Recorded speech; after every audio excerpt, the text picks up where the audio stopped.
Okay, terrific. So without further ado, let me introduce Corporal Ismail El-Guemra from the Pennsylvania State Police Heritage Section. We welcome you and appreciate you being here. Thank you. Thank you, Jan. I appreciate, having me, and I will share the presentation here real quick, then we'll start.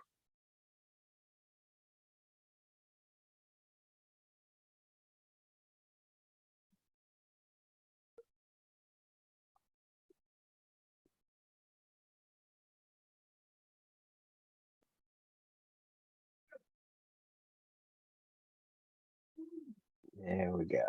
So good morning, everyone. Today, we're going to talk about the bias incidents and hate crimes, especially within Pennsylvania. So I am Corporal Ismail El-Guemra. Jan said, I am within Pennsylvania State Police Heritage Affairs Section. I will expand a little bit more about what we do, what our section is about. So just a disclaimer, because there are a couple of things on this presentation. So please, if you feel uneasy or at unease with anything, you just remove yourself and come back or anything like that. So there may be some distortion imagery. There may be some themes, and here it's just for learning. We're not adopting anything, but we're just learning about stuff. And there are going to be some ideological codes that I'm sure nobody agree with them, but we are here just to learn. So the overview of presentation today, we're going to talk about a section, what we do, a little bit about hate, the state of hate. We're going to talk about some hate groups and hate crimes in PA and what we can do about those things. Can you hear me good? Can you hear me well? Thank you. Okay, so a little bit about me. I came to this country when I was 23 years old from Morocco, North Africa. I spent 8 years with private sector. I have a bachelor degree in IT management, and you may wonder why I'm in police officer. So pretty much I was in Department of Education. Then I met one of the retired troopers, and he told me, "Hey, why didn't you try to go to with state police?" So since then, I tried it a couple times. Successfully, I joined the troopers in Pennsylvania State Police. So I've been an officer approximately for 10 years now. I have 2.5 years in Philadelphia as undercover. Worked with the ATF, the FBI, different agencies, and what undercovers come with. Then I started in Franklin County, that's Chambersburg area, for a couple of years, then to Carlisle. So from there, while I'm on patrol, responded to different incidents, all kind of stuff. And then a call came in 2019 if I want to join Heritage Affairs Section. Heritage Affairs Section, it was just one-man show before. So it was just one commander taking care of the incidents. And I'm going to expand later on what exactly what our section does. So, I agreed on it. And since then, it's a history pretty much. So I'm enjoying it, and I'll expand on it. So the team, as you can see, there's the commander, that's the Lieutenant Slayton. He's the commander, and he was actually the only one that oversees our section. There is Sergeant Timothy Green. He oversees Philadelphia area. Corporal Aaron Allen, he oversees Pittsburgh area. Then Trooper Jess Quinn, she's central pretty much whenever we need her. She comes and helps. And Trooper Tristan Bennett, he oversees Wilkes-Barre area. So we're trying to cover all the quadrants of the state. So about our section. So the Heritage Affairs section under Office of Community Engagement, we work with municipal, state, federal agencies, local governments, and community organizations in responding to hate and bias crimes. And why we have a whole unit dedicated to that. As you can know, and you already know, that most hate crimes are not properly classified. there are outdated laws and rules, and they are not properly reported. And sometimes police officers, fail to distinguish if it is a hate crime or not, especially that there is an intersectionality with freedom of speech sometimes. And we'll explain that later on. So we work with all these organizations, to kind of mitigate any tension within the community. And as you know, hate crimes or bias incidents, while it has just one victim, sometimes it targets one victim, it can impact the whole community. Imagine, even an institution, targeting an institution. Imagine your church, synagogue, or mosque, somebody targeted it. Okay, are you going to feel, especially if that your church, are you going to feel impacted? Are you going to feel somebody's targeting you? Absolutely, you will. And that's the problem, is those nefarious acts can target the whole community. And what happens is we will have tension within our society, because society is pretty much just out of multiple organic entities, communities. So if one community feel that they are unwanted, what happened? Tension. We don't want that. We want the cohesion of society. So we try to help from our, position of authority. But sometimes we may have to involve other organizations, because not everything is a crime. As I said here, there is hate crime, but sometimes it's bias, crimes that we can't deal with. But either we're gonna communicate it to our federal partners or other organizations. We'll see what we can do about that as well. We serve as department liaison to the interagency task force on community activities and relations, which consists again of state, federal, local agencies representatives. And why we are part of this big interagency task force? Because what happens, sometimes we don't know everything, but all these organizations, some of us know more than the others. So they will bring an incident to our attention. Sometimes we can help with that. If we can't help, we'll find other resources, because a lot of times we kind of shocked, hey, this is what's going on in this area versus that area. We had no idea on that, and what happened? Police not to get involved. What happened is like create tension. So are police doing their jobs? Are people doing their jobs? Are we wanted in this community? And as somebody just mentioned earlier, in Carlisle, it's expanding. Carlisle, Cumberland County in general, there are a lot of communities coming into Cumberland County. There are warehouses, so you're going to see different people. And if you don't know about the culture, about the heritage, about how to deal with those people, that may create tension, especially from our position as law enforcement officers. Nothing that we believe is the correct thing for everybody. Everybody has their own beliefs. We have to be neutral, while responding as well. So what else we do? A lot of things. We do teach our LCE, that's liquor enforcement, cadets, our cadets as troopers, trooper cadets, and other local law enforcement officers. And usually what we teach is some subject that sometimes not easy to teach, actually. And why we do that? Believe it or not, one time there was a cadet, who became a trooper later on, that he told us that he had never been actively with any other community, never sat down, had a long talk with any other members of the community. So imagine that person, you send him to Philadelphia. That's going to be a shock, a culture shock. So we don't want that. So sometimes just troopers between them, you are different, demographics, different upbringing, experiences. So we're trying just to kind of like make him learn about each other, make him learn about us as well, And a lot of times I said, diversity is not just about demographics. While demographic is good, but somebody from Philadelphia has different way of thinking and experiences than somebody from Carlisle.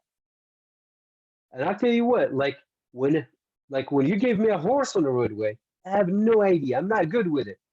But somebody has a bringing, within that community, maybe the farm and all that. Those troopers will be phenomenal to that task. But you put me in Philadelphia, you put me in the city, I'm good to get things done. So having that experience of life, it's a good thing to bring.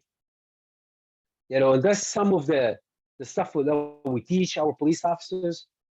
cultural diversity awareness, racial profiling, implicit bias, hate crimes, minority engagement, de-escalation strategy, history of policing as well. Because you may know that police in America, especially in the South, has significant history. So a police officer doing their job, not knowing that history, you know, may not be able to make an impact, on especially a diverse community that they are serving within. So speaking engagement, sometimes when in schools, if you hear, a lot of times some young students get in trouble. They don't know what's the rules. They don't know what's going to affect them later on. So when we hear these things, it's not all about the risks all the time, but sometimes just training people, let them know what's going on, because a lot of these students sometimes they're not aware that putting something on social media may affect them later on in life. If somebody, somebody looking for a job, and the employer is just looking for something, finding that students have some kind of history that is not all that good, that will affect, that job, or like just the hiring process. So we just talk to them, because if you hear sometimes in sport, there are like resigning coaches, sometimes like, you heard football team, got, which one happened just in Middleton, some of them charged, because a lot of kids don't know what they are doing. You think it's all fun in the games, and the problem is like cell phone. So those cell phones is pretty much documenting what they are doing. When it gets to the public, is a whole different story. So we're trying to get earlier to talk to these students, so they are not doing something that may impact their future or their presence even negatively. So we do outreach. A lot of times, as you know, like a lot of people don't know, or they may have a different view of law enforcement officers. So we're trying to go sit down with people, because a lot of times it's all about sitting down with people, to know you, to know each other, and know them. The other thing too, and that's through our commander, he reviews allegations of racial profiling and cultural insensitivities.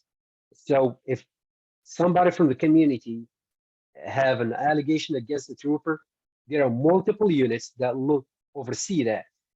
And one unit, all they do is just interviews and documents what they interview. They interview the trooper, they interview the community members, then it goes through processes. And one of the processes, our lieutenants will see if if what's going on based on those interviews, are in, sustained or not sustained, if they are against our rules and regulations. If they are, and we always, have to return back to the victim, or, the person who put the complaints, respond to them if we found anything or not, and explain why as well.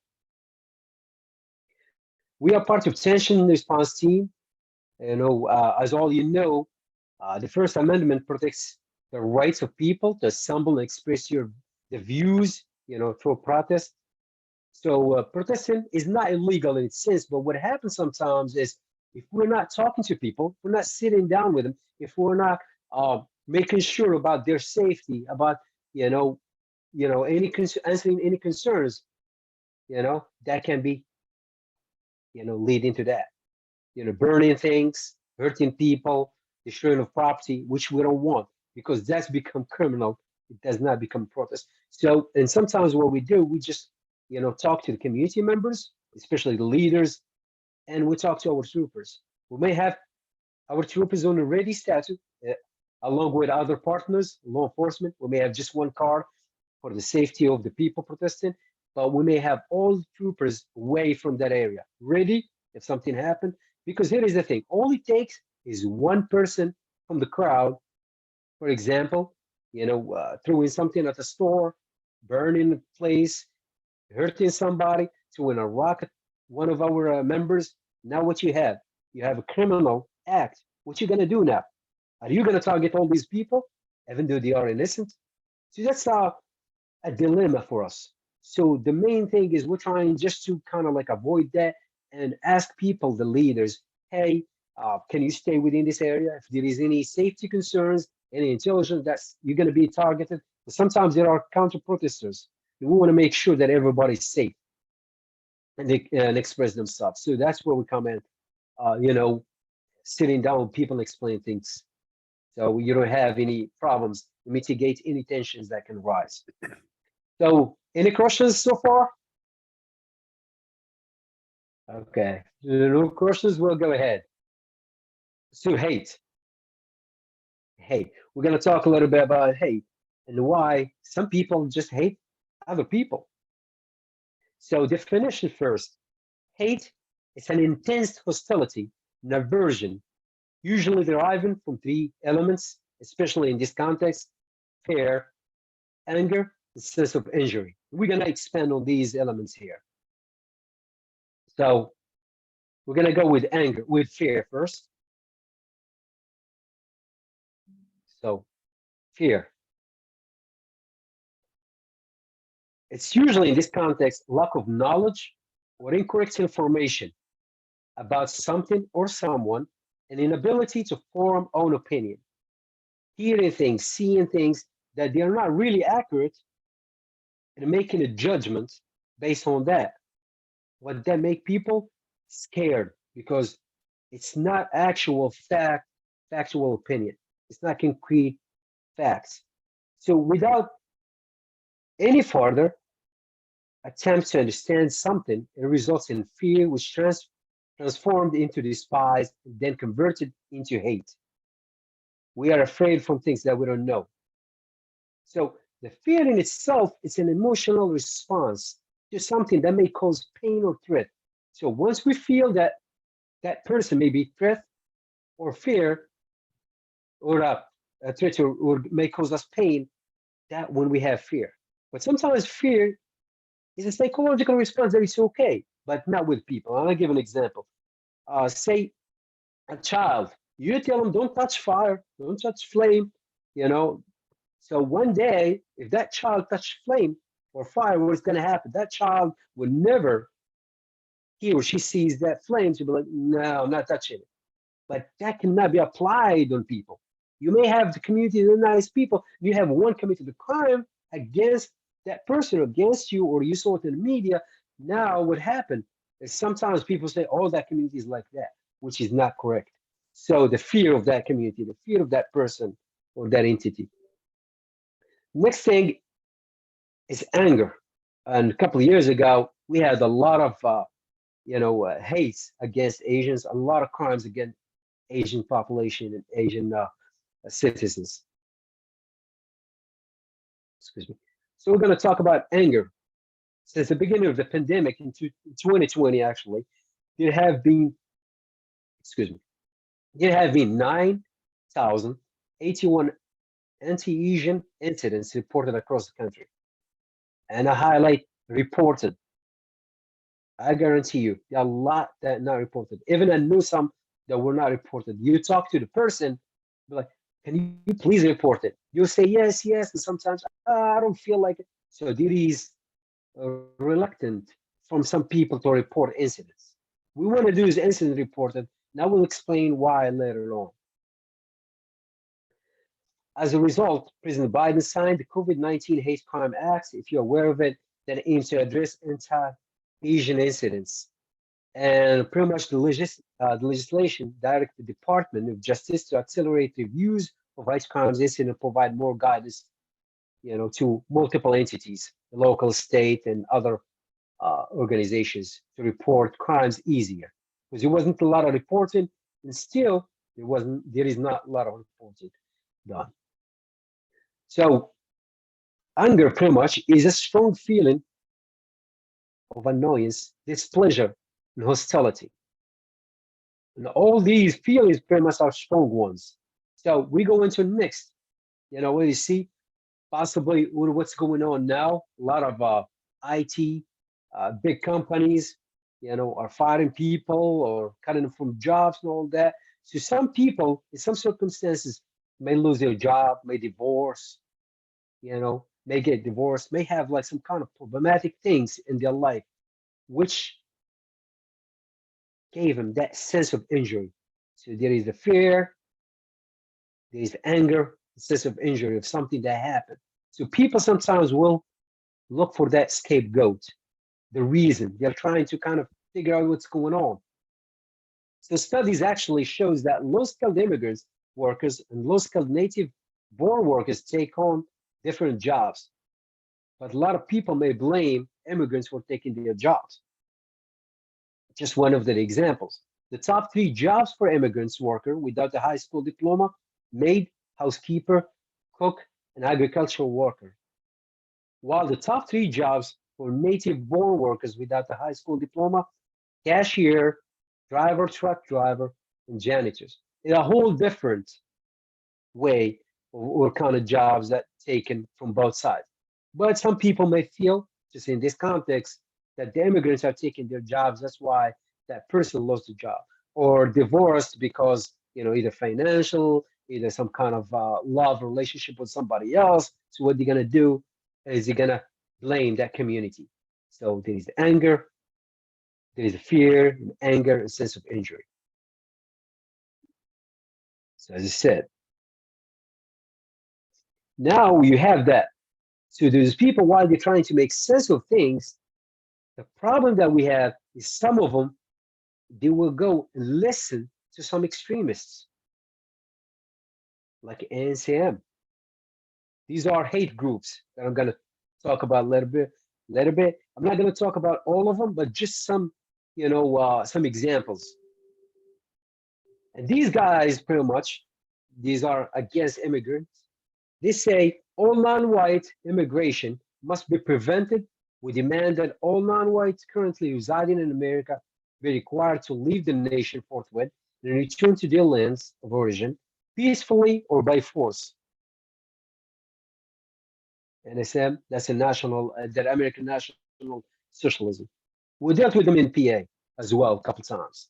So these people forget to know that a lot of immigrants from different, demographics, other than, native, people, native Indians, there are a lot of people that are immigrants, But again, is there a fear, when that blame game, pretty much.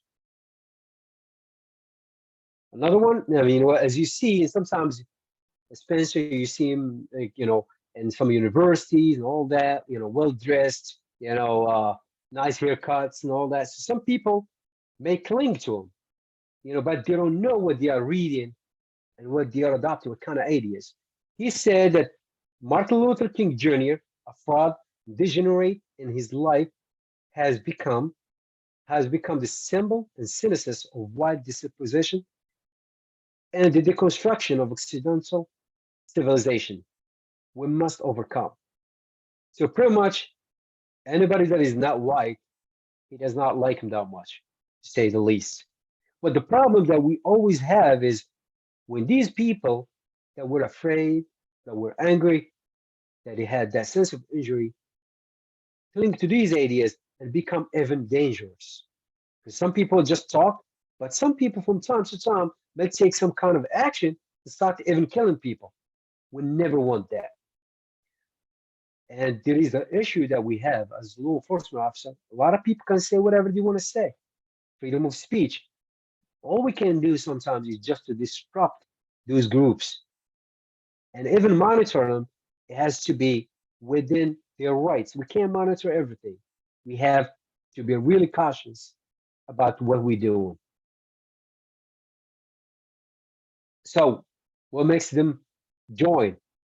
As we say, the 3 elements first: fear, anger, sense of injury, Then there's less diversity. If you just go travel, like, to Mexico, I'm sure when you come back, you have different view about, people from Mexico. It become different because you just figure out humans, you got bad ones, you got good ones, you got between. People are just people. So less diverse, you never know. And we are afraid from what we don't know. More poverty? Absolutely. When people can't, make ends meet, can affect them. So diversity sometimes, even when we go like underserved communities, we don't see just demographics, but we see socioeconomics as well. People that don't have opportunity, especially children and kids, because we want to make sure They didn't know that there are a lot of opportunities within the United States. They can get better. You don't have to sit in the same status, social economic status, but you can always improve yourself with opportunities.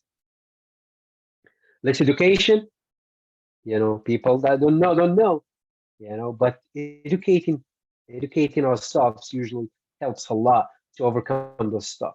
So you see, there may be just normal people in here, but what make them join? And what make them cling to these ideas sometimes? You just they think this is the solution. That's what happened because there is a psychological issue that they had to endure, and they adopt these, propagandas. The result sometimes you see a Martian, we're fine with Martian, but it could be worse that we have the problem with. When it's somebody taking action against the community because you think that, that community is resulting him to lose a job or, divorce or like benefits or social or all those kind of things. So how many active hate groups in the United States for 2021? I don't have anything about 2022 yet. What do you think? Yeah, I don't see. You can put it in the chat if you want. What do you think?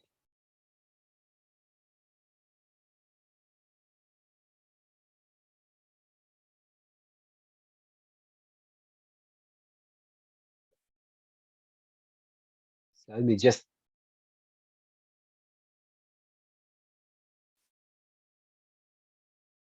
So what we have actually 733. There were more than that, believe it or not. Actually, hate groups within the United States or Pennsylvania, they are in decline. And there are a lot of things why. Some of it is just like what happened, during the 6th, January.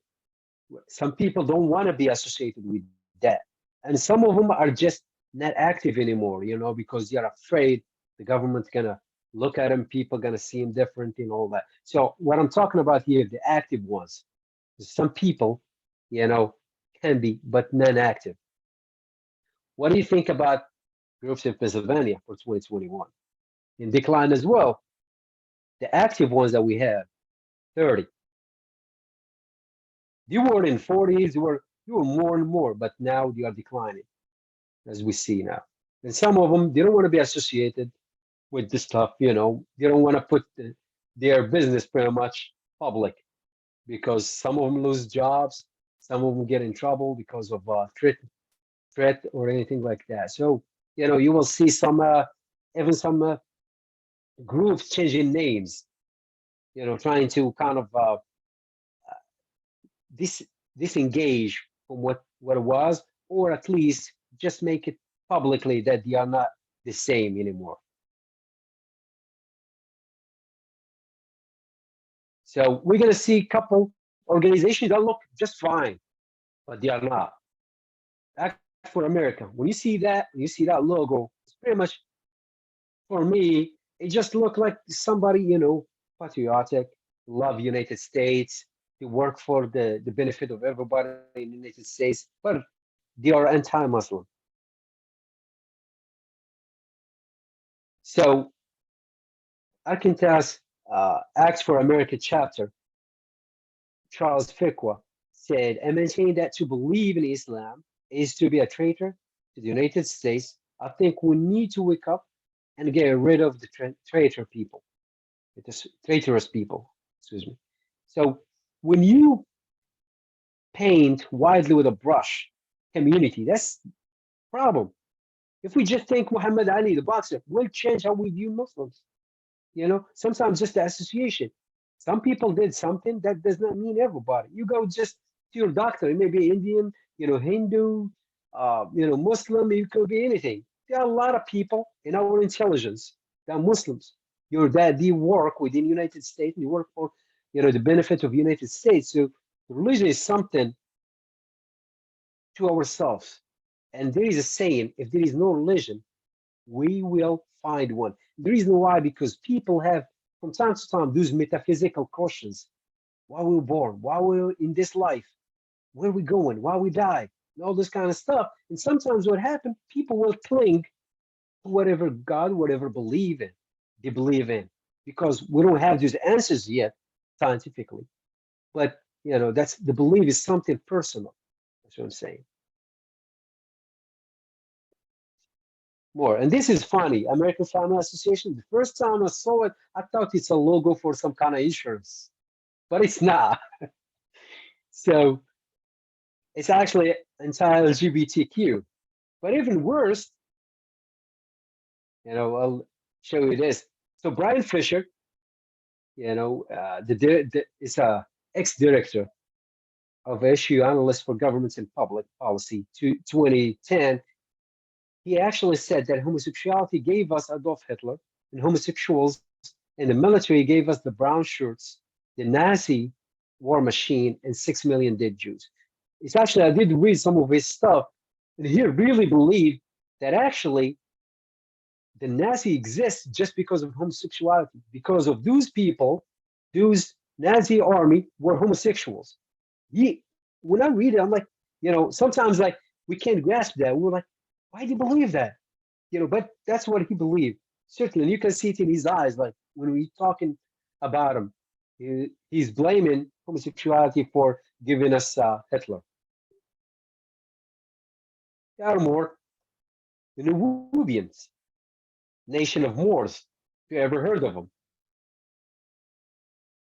Those anti-whites, and they don't hide anything. So, in this saying, Dwight York, from his lecture Egypt, he said, white people are the devil. He's not hiding anything. They say the Nubians are not racist. Bull crap. I am. White people are devils, always was, always will be. So racism or hate, it's not just with one demographics, but it's with a lot. It's like that was said. Possibly the anger, history, the media, and all that, the fear, they're going to take over. Like some white supremacists, they make that fear of like, hey, other communities are taking over. Sense of injury, something happened, even with a police officer, with family, not enough jobs, or anything like that. All that kind of stuff can contribute to a person to find that scapegoat and become dangerous sometimes. So turn it off. Any questions so far? Good to go? All right. So we're going to talk about hate crimes. So to start with that, I want to just expand, because a lot of times what happened is the difference between hate crimes and hate speech. So let me tell you, hate speech, whether it's written or communicated verbally, may be motivated by hate, absolutely, but it's legally protected by the First Amendment. And that's when sometimes we have an issue. What we're going to do? And I'll explain to you what we can do on that. But it's protected, as said, by the First Amendment. And examples of that is name calling and insults, and the distribution of offensive literature in public places. A lot of times you see white supremacist literature, distributed in an area, in one area. But we want to know about that. Please, if you see something like that, let us know. Yes, it's legal, but we want to know. And the reason why, because we want to see what these people, where they at, what they are capable of. Because without this kind of intelligence, we may have, another real-life synagogue, the synagogue in massacre in Pittsburgh. We may have that on our hand. Because why? Because we were not aware of what was going on.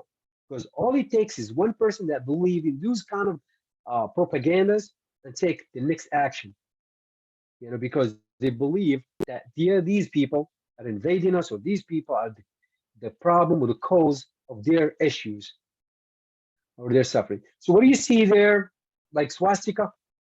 Arabs. Is that a crime in PA? Yes. We call it criminal mischief because it's causing a damage. Spray painting. And that's where we can, because those symbols, we can have it. It's called ethnic intimidation in Pennsylvania. That's a hate crime. And I will expand when we can charge with it, with not. So the crime, as I said, ethnic intimidation, I'm going to read it here. Offense defined as a person commits the offense of ethnic intimidation if, that's the condition, it has to be malicious intention toward four elements: race, color, religion, national origin. That's all we have in Pennsylvania. LGBTQ are not protected, elderly are not protected, and so forth and so forth, and so on. So these four elements, so it has to be something committed, another crime committed, with malicious intention toward the race, color, religion, or national origin of another individual or group of individuals. And that person, the offender, commits an offense under any other provision, which is just legalese, but I will explain that. But the main thing is it's a malicious, toward a person or group, with intention, the four elements are race, color, religion, national origin. So it is an enhancement charge. What that means, something malicious happened to the person, with the fourth thing that we talked about. It could be anything. Look how many charges we can hit somebody with ethnic intimidation. A lot of charges. Criminal homicides, crimes against unborn child, assaults. So for example, harassment. Harassment, it is usually when we charge with harassment, say somebody pushed somebody, just pushing, shoving, some acts that's unwanted act. So push them and call them names, based on that demographic. So that in there, what we're gonna do, harassment is just summary. Summary, what it means is that ticket that we give, just the lowest grade. But ethnic intimidation now, it's gonna be a grade higher. What that means, it's gonna be a misdemeanor of the third degree or ungraded misdemeanor. So if anything like a person committed a nefarious act like that is illegal against another person or group, now if we have malicious intention and the victim is from one of those four elements, have one of those elements, and the person did it because we have to kind of like prove that it was because of that person, color or something, or at least he mentioned something against that. Then we can charge another degree. I think this should be another degree. So for example, easier, say you have a misdemeanor of third degree, we charge the person did something. Ethnic intimidation is going to be another degree higher. So it's going to be a misdemeanor of the second degree. I'm not sure if that's clear or not. Any question about that? If it's good, we'll go forward. All right. So there are so many charges. Kidnappings, sexual offenses, institutional sexual assaults, like sexual assault sometimes like in jail, say the guards did something to one of the prisoners, or like sometimes even like in sports or something, a coach, or in school or anything like that. So there are so many. That's why we call people, just report. You never know. Just report it. Two things gonna happen. Either the person gonna charge, or we're gonna have some stats, because we want to know those stats. We want to follow those stats, because without stats, attention of police, we're not gonna be gathered to work harder against that. And I'll tell you how we work sometimes. Say, for example, we have a lot of crashes in one area. In your Cumberland County, say we have in Shippensburg. We look at those stats. We'll look at the map. We'll say, okay, this is a heated map. Says that why we have too many crashes. Okay, possibly PennDOT have a bad stop sign, or the road, or somebody, just like there is a bar in there that everybody's coming too drunk. So what we do, we associate, we have DUIs. Oh, we have a lot of DUIs, so possibly that's association. Then we're gonna put more troopers in there, more police. So the stats can lead certain task force to go to focus on certain crimes. So you see arson, injuring or tampering with fire apparatus hydrants. What people used to do sometimes is like they will burn a house of somebody from a different ethnicity or demographics, and what they do, they will tamper with the hydrants, fire hydrants. So when firefighter comes in, arrive, they have no water to put out the fire. So that's a charge. It's still there. You never know. Burglaries, other criminal intrusions as well. So what's the penalty? As I said, the penalty I explained it, our offense under this section shall be classified as misdemeanor of the third degree. It's just legalese. Don't worry about it. That means that at least, because I say the lowest one is a summary, the lowest charge. So a misdemeanor, that's at least a misdemeanor. So what I explained to you there is, if we have a summary, we're going to go for misdemeanor of third degree. Let me just go back to that really quick. And if we have felony of third degree charge, ethnic intimidation will be the felony of second degree. So always go 1 degree higher. So how about if the crime, it's against the place of faith, for example?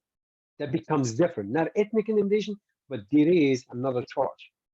But look at this. The synagogue, you see, couple of hate symbols in there. And I will give you some numbers explanation later on. You see swastikas, you see burn, you see the 1488. I'll explain that in a little bit.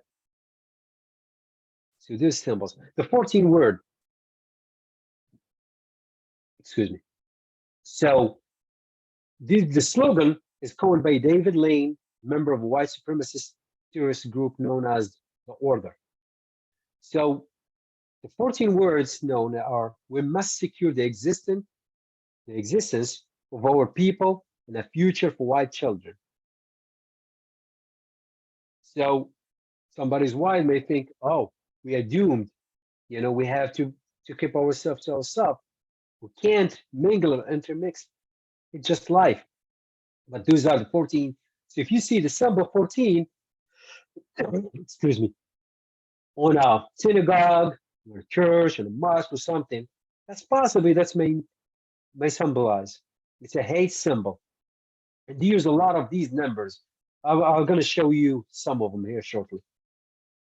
So the crime is actually institutional vandalism. But let me show you some covert hate messages. As I say, the 14 words is a reference to the popular white supremacist slogan: we must secure the existence of our people and a future of white children. If you see it written somewhere, that's an intelligence that we want to know about. The 1488 that you saw, so the first one, the 14, as I said, the 14 words slogan, but the 88 standing for Heil Hitler is the combination of two common white supremacist numeric, HH. You can see HH as well. So the 18 is a white supremacist alphanumeric code for Adolf Hitler. 1 to equal to A and 8 equal H. It is most commonly associated with the British white supremacist group Combat 18 or C18. To do some numbers, that may seem written in there, but they have like more meaning to them and to law enforcement as well. 9% is a numeric white supremacist symbol that refers to a percentage of the world's population that is perpetually white. They have all these kind of symbols. ACAB, it's two different elements to ACAB, because sometimes it's not hate group because it was adopted by people, some other people that just hate law enforcement and didn't, but it was originally from hate groups. So ACAB, the acronym ACAB stands for All Cops Are Bastard, and is a slogan of long-standing in the skinhead subculture, because a non-racist skinhead may use this acronym as well as racist skinhead. It should be carefully judged in the context in which it appears. That's what I'm saying. Like, when we see it, we don't jump to conclusion that it's a hate group or like real a racist group or anything, because some people use it just because they hate cops. 88 number, white supremacist, as I said earlier, numerical code for Heil Hitler. As I said, for the 8th letter of the alphabet, so 88 is HH for Heil Hitler. So we're coming back to what we saw in that synagogue, institutional vandalism. So a person commits the offense of institutional vandalism if he knowingly desecrates, vandalizes, defaces, or otherwise damages. So take it just in generally, there is a damage. There's a damage, and to any church, synagogue, facility, or place used for religious worship or other religious purpose, just generally you can just call it into faith group, faith places. You know, if it is a faith place, somebody did that, that can be institutional vandalism. There are other places, cemeteries. You know, some people damage something, desecrate a cemetery. We can charge them for that as well. We have the facility used for the purpose of burial, memorializing the dead.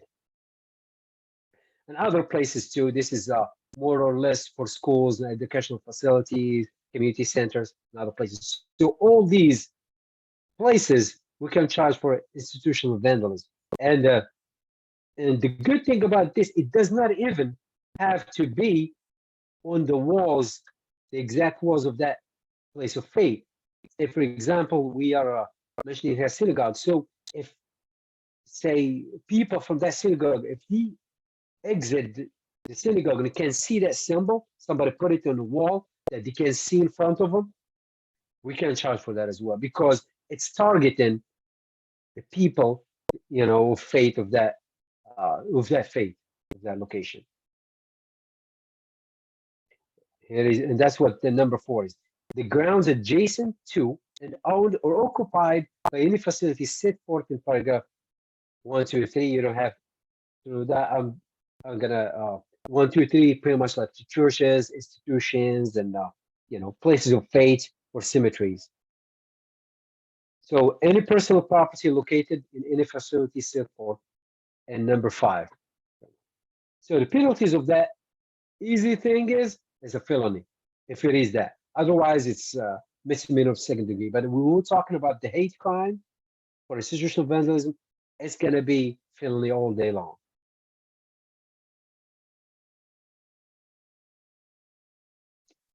So, and things that we are afraid of is like from these, you know, when people take these propagandas so hard and believe in them so hard, you know, then they may just hurt the people of the community or any other community. But what we're good in PA, that you actually, you know, you can actually sue a person civilly as well. And we're going to talk about just shortly about the civil right violations here. Redress for personal injury. A person who incurs injuries to this person or damage or loss to his property as a result of conduct described. That means just, you know, those numbers means for you is ethnic intimidation that we talked about, you know, or institutional vandalism as well. Shall have the right of action against the actor for injunction damages, or other appropriate civil or equitable reliefs. And sometimes if that person or that entity that caused that issue, they have money, trust me, some people can get a good payday for them. So the plaintiff may seek recovery for any of the following: general and special damages, including damages for emotional distress. Damages under this paragraph shall be actual damages or $500, whichever is greater. There are punitive damages, you know, whatever you paid that attorney for fees or costs, injunctives and other equitable reliefs, such as those reliefs which the court deems necessary and proper. So it depends based on, you know, on that person. A deep pocket, they're gonna pay. But again, we can charge, as I said, criminally, and a person can sue civilly as well. And for civil, courts usually does not need as much evidence as criminal, because we have different ways of judging things. That's why sometimes you may hear somebody doing civilly and win, but, you know, criminally did not.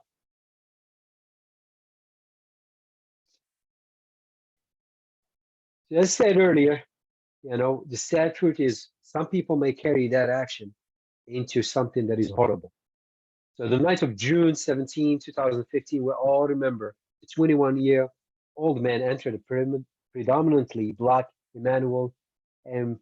Church in Charleston, South Carolina, and opened fire on a Bible study group, killing 9 parishioners. And if you see some of the videos or some of the pictures, they didn't have a surveillance inside, but they had it outside. You can see the person came in, parked his car, got inside, prayed with him, then killed him. I'm just telling you that these are, some significant acts, and we have to be very careful with those hate groups and hate elements and how some people may believe in them and take some terrorist acts.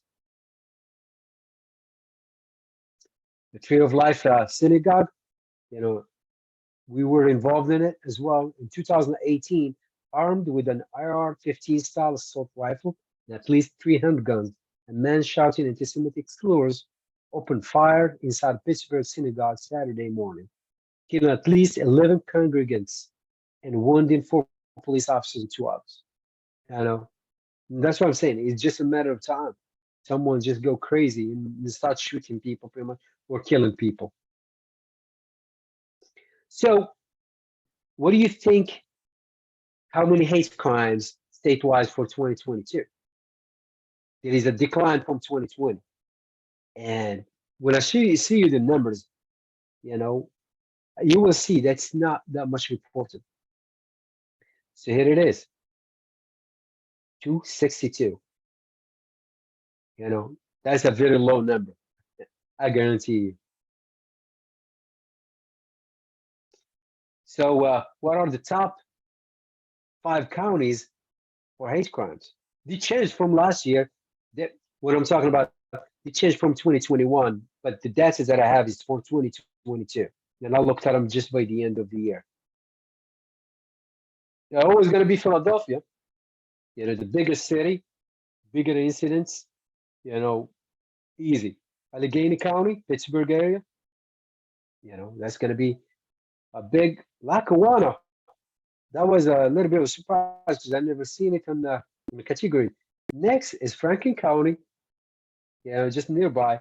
I've seen some incidents in Cumberland County, but did not made it to the crime because then Montgomery County, that's actually near Philadelphia. So when I say that to say how we get those numbers. Usually, when you report a hate crime to police, we have those numbers, those stats go into something, like a database in state police, which shared with the FBI. That's how we can get these numbers here. So these are the numbers that I looked up just for 2022. However, what do you think the top 5 bias motivators for 2022? It's surprised. I mean, the first one is the same, but for the other ones, it differs from previous years.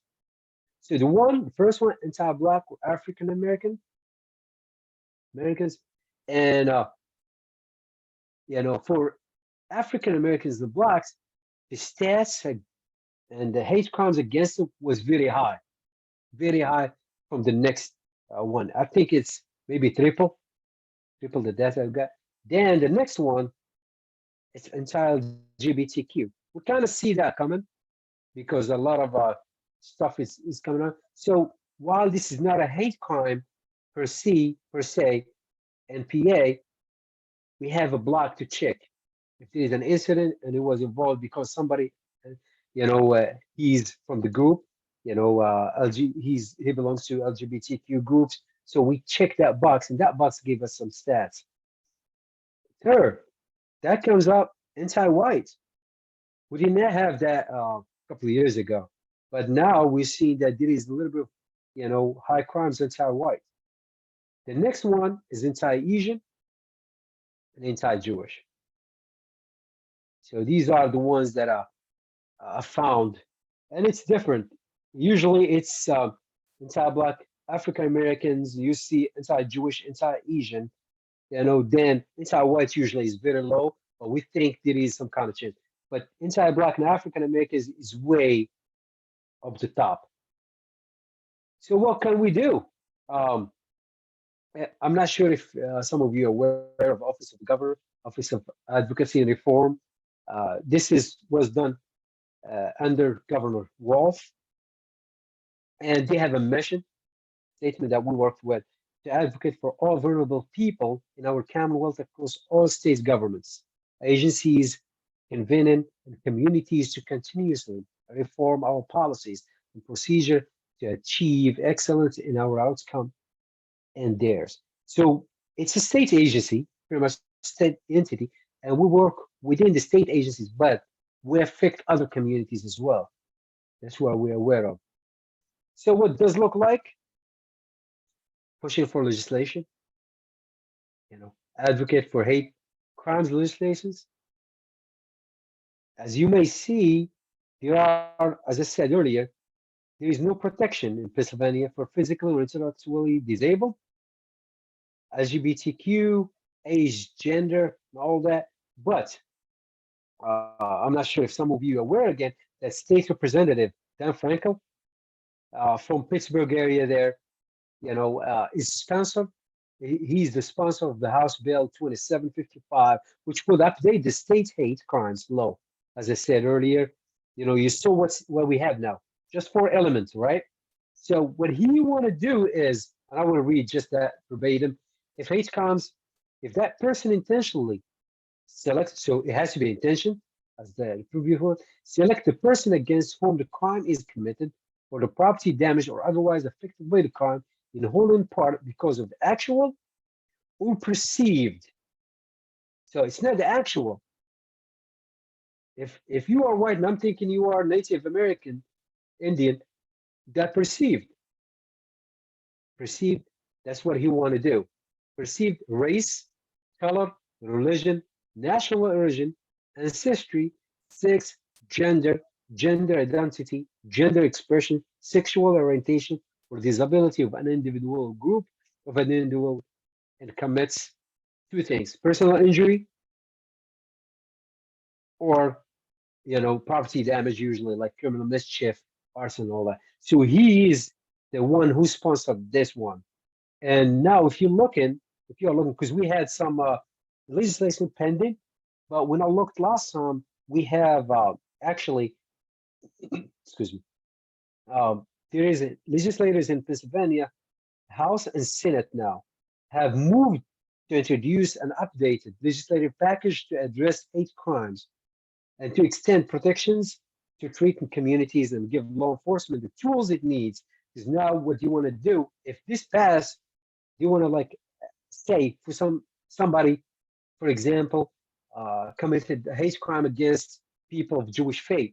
So that person will have to go through training about Jewish faith, Jewish culture, stuff like that. In the meantime, train law enforcement officers, because a lot of law enforcement officers sometimes they don't know, and it gets problematic when is it free speech, freedom of speech, or is it a crime?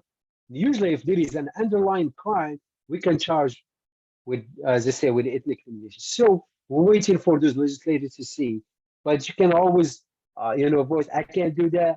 I'm on my position because I'm a trooper and I have to be neutral and I have to be away from all that kind of political stuff. But the values, engage with values, equity, inclusion, justice, use the data and science, because there's a lot of data in there. There's a lot of science behind why, even if you look at corporate America nowadays, if you want to sell close to China, you better have somebody that knows the Chinese culture, what the culture wants, So how to get that is to know about other people, to understand other people. For example, Walmart in China does not sell fish, the frozen fish, but they have a big tanks for live fish because of that culture. So if you want a business, it's the same thing. All the relation you have to understand, data, science, innovation. There are a lot of people, like just for use of force from police officers, there are a lot of data science. There are a lot of, every time we have to test another weapon, is this can be deadly? This is not deadly. This is better. and all that kind of stuff. Accountability. And sometimes you have to be brave to do all that, to become an ally, to speak what do you believe in. It's hard. And sometimes you're going to hit walls. That's that's what it is. But sometimes people change with experience. Sometimes it's just with age. People, have an experience or something. They have a friend from other community, then things change for them.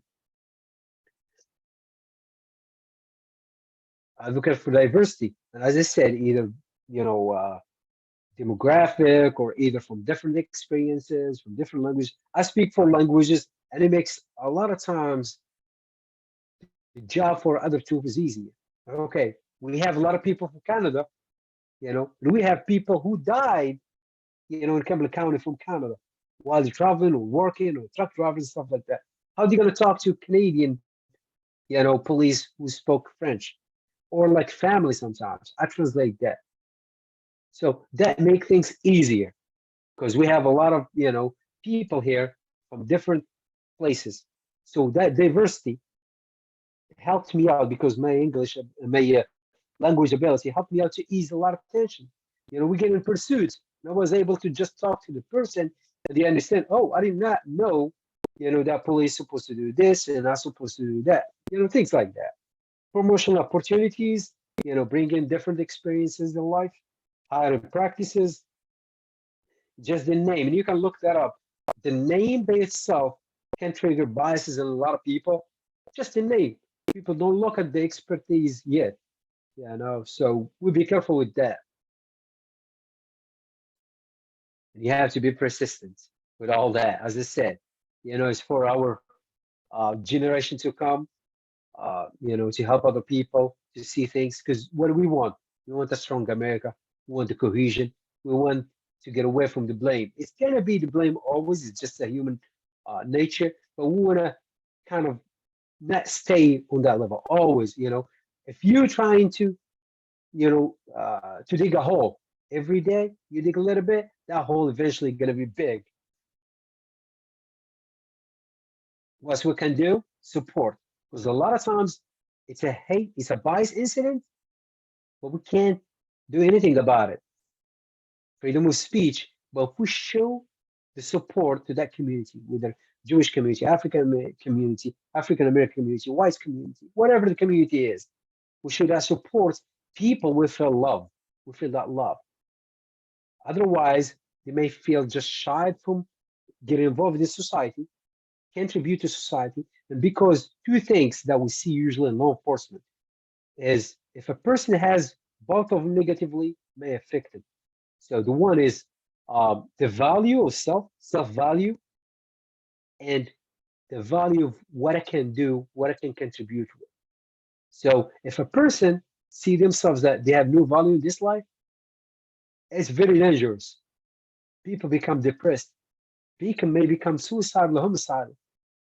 And when they see themselves as valuable, they add value to the society, to the community around them. So some of the resources you can use usually, PA Human Relations Commission, we work with them as well, whenever there is something that we can't do, if it is something like say work, somebody was biased against you because work did something to you, PA Relation Commission is pretty good.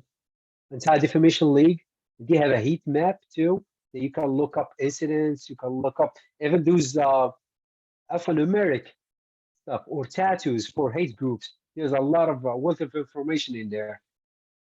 Standard Poverty Law Center, you can actually look up the hate groups, look up information, look up some stats and data. And with all that, I am done. So any questions or comments, anything you need, let me know. Please take my that's my cell, my work cell. That's actually Carl phone number, ASP. You can always leave me a voicemail if you need anything. The best thing, there's the email in there. You can catch me wherever I am. Because like sometimes I'm not just in one place because I have 16 counties. So the email is the best way to get to me.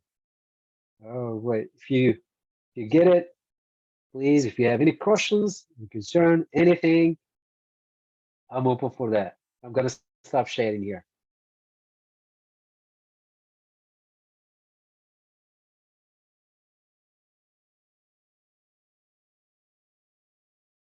Yes, so thank you. Are there any questions? Marcia has one, I see. I was just wondering, I know that for a time, PA state troopers, they were keeping statistics on by race relative to stoppages and that kind of information. And then there was a period of time where it was suspended and it was not being collected. And I think that's been reinstituted, but I just wanted to confirm that. And since when have we started collecting that data again? Very good question. So what happened is, as you may know, with any project, you have some kind of constraints, time, budget, and all that kind of stuff. So what happened, that study said that there was no biases, but there is more. There was actually biases, but there was no biases. So you were okay, money and time, we're done with it. So what happened when they look at it closely, what they found out, which is shared between other department that I was looking into. So what they found out that people who were searched, they were more African American, Hispanic, more than white counterpart, and the drugs and paraphernalia and the guns and all that were found in a position of white, individuals more than actually blacks and Hispanics. And that's actually the same thing with New York PD. I did read their, their experiments. What was it? LAPD as well. They had the same thing. They were frisking more of minority, but finding more paraphernalia and drugs and guns within white counterparts. So what we did, I think in 2020, but don't quote me on it because I don't remember exactly, but I think 2020, they reinstituted, and it was an update is perceived now. So the trooper is not going to ask you, but if he stops you or she stops you, you will document what race, what they believe race, because sometimes somebody may find it different, color or something, but it may be, or he maybe look white, but, he have African American history or something like that. So what they believe at the time. So we collecting data through Cincinnati, University of Cincinnati. Then at some point, it's going to be analyzed and see what we have successfully did and where we have problems and trying to work on those problems. Thank you. You're welcome. Yeah, Benita has a question. Yeah, I just wanted to know the recording. Will we all get a copy of the recording? Sure, yes. Okay, thank you. Yes. And I wanted to add, oh, go ahead, Chris. You're muted.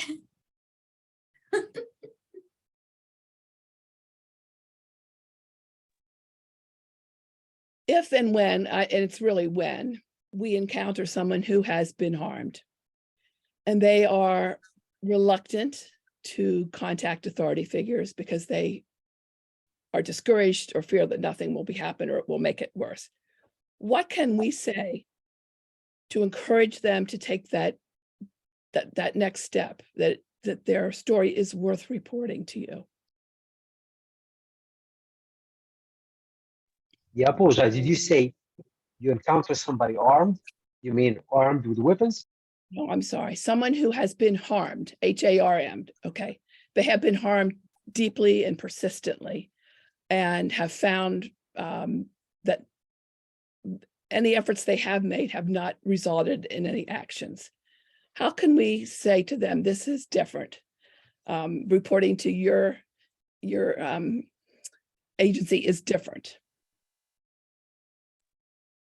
Here is the thing. You may report it to my agency, and you may find the trooper that not really good with hate crimes. It can happen, but please, that's why you got the email. Try and I can contact him. I can go and meet him face to face. The reason why is because I want to break that authority. It's not, we are human, behind the badge, behind the uniform and all that, we're just human. I want to listen. I don't want it to get bigger. And then what I'm going to do is go talk to my partners. Sometimes, talk to the chief, tell him what happened in his jurisdiction. Sometimes we talk to the AG's office, PA Human Relations or anything like that.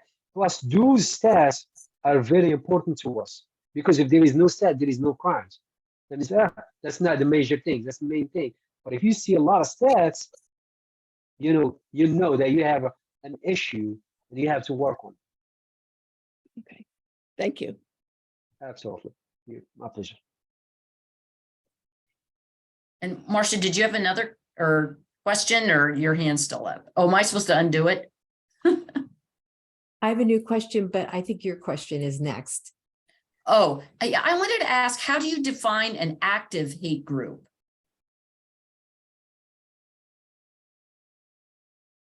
Usually, an active hate group, they're not shy. Pretty much, they'll show themselves in the media. They do marches. Even though they're not showing themselves in the media, there is something called dark web.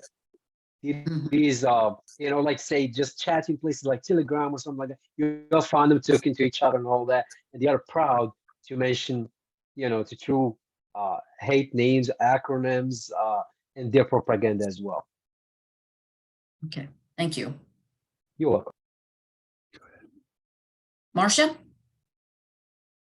You mentioned the distinction between speech, which is protected, and someone actually taking an act of some sort. And if I understood right, while speech is not a crime, you want to know about it because you're sort of tracking community tension and things that are going on in the community. Is that right?